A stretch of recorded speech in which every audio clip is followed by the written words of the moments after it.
Hey guys, Dr. Ben here, Functional Medicine Center. Welcome, and today I'm going to go over something that's near and dear to so many of you. Over 20 million people are on thyroid medication in this country, #1 best-selling drug in this country. And so I'm going to go over how it's actually probably not your thyroid, even though you're like, oh, everybody says it's my thyroid. I do that little questionnaire online and they say, oh, it's all those symptoms from my thyroid. Well, guess what? It's probably not your thyroid. And I say this to patients all the time, and I say it actually after doing blood work as well, because we look through and you know what? Your numbers are almost perfect. So what we're going to be talking about today is what else could be going on and that it's probably not your thyroid. All right, as you guys jump on, go ahead and put your name and where you're calling in from or watching from, and we'd love to see where you guys are at, and we can give you a shout out as we go through there also. Or if you're watching this video later, go ahead and do it. We respond all the time, so give us a shout where you're watching from. So again, it's probably not your thyroid. Many of you are on thyroid medication. When we're talking about 20+ million people are just on levothyroxine. That's the #1 best-selling drug in this world, and in the United States, #1 best-selling drug. And then you've got Synthroid, and then you've got Armor and Nature-Throid, and all these different things. Hey, Julie, drive safe. Good to see you today. Hi, Carol.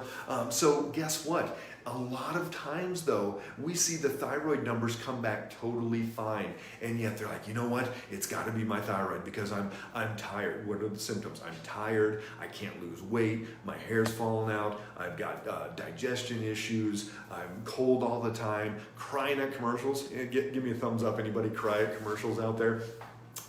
So what we're looking at is that it's not always your thyroid. Sometimes the thyroid's doing okay. Sometimes you've got enough medication, and that's great. Hey, Jesse, good to see you out there in Phoenix. Hope things are well. Hoping to jump on a call with you on Monday. I'll drop you a line or shoot me a direct message and we'll get on that. Hey, Brian.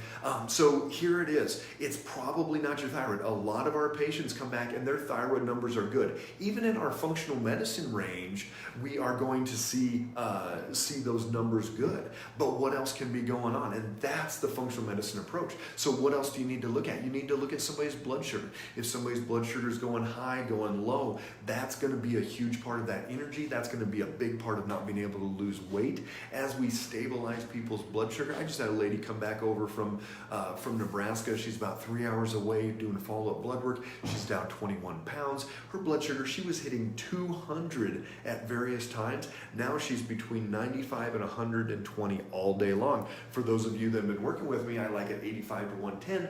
Her set point shifted up a little bit, but it's still very, very consistent, and that's what we want. So what are we looking at? Well, blood sugar has to be stabilized. That's why I wrote my book, Blood Sugar Doesn't Lie. You can get it on Amazon. I talked specifically how to do this. So this is going to be a huge part of the process.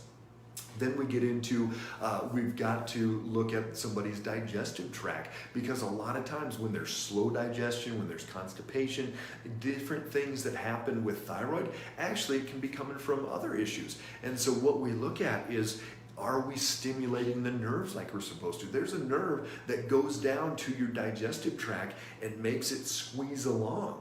And if that's not working, then you're not going to be going like you should. Hey, Vanda, long time no see. Hope you're doing well. So we have to make sure the neurological is working like it should and having that effect on our digestive tract. The microbiome, a lot of times our microbiome will get out of place if you've had antibiotics, if you've had stress. Anybody have stress out there? Jobs and cars and kids and COVID and going back to school with masks and all these different things. So stressors and that elevated cortisol is going to throw off our microbiome.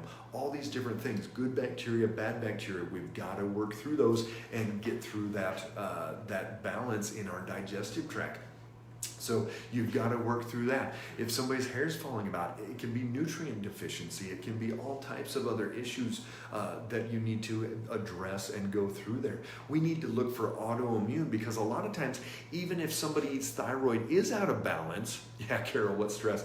Even if somebody's thyroid is out of balance, a lot of times they have autoimmune, they have what's called Hashimoto's. But what that means is that it's an autoimmune condition, not a thyroid condition. So yes, the thyroid's being attacked, but it's because that autoimmune is revved up and destroying its own tissue. So very commonly, people have other autoimmune conditions. On Tuesday, we just found an 11-year-old girl. She'd had hives over her entire body, in her mouth, in her eyes, all over the place. And guess what? The doctors had just given her steroids, given her antihistamines. For 1 year straight, she's been on these medications and no change.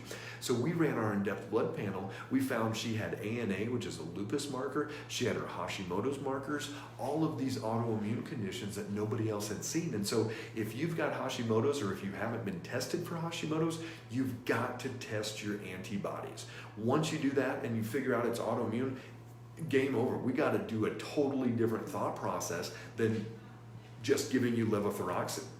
We've got to change the whole dynamics of the conversation, because in the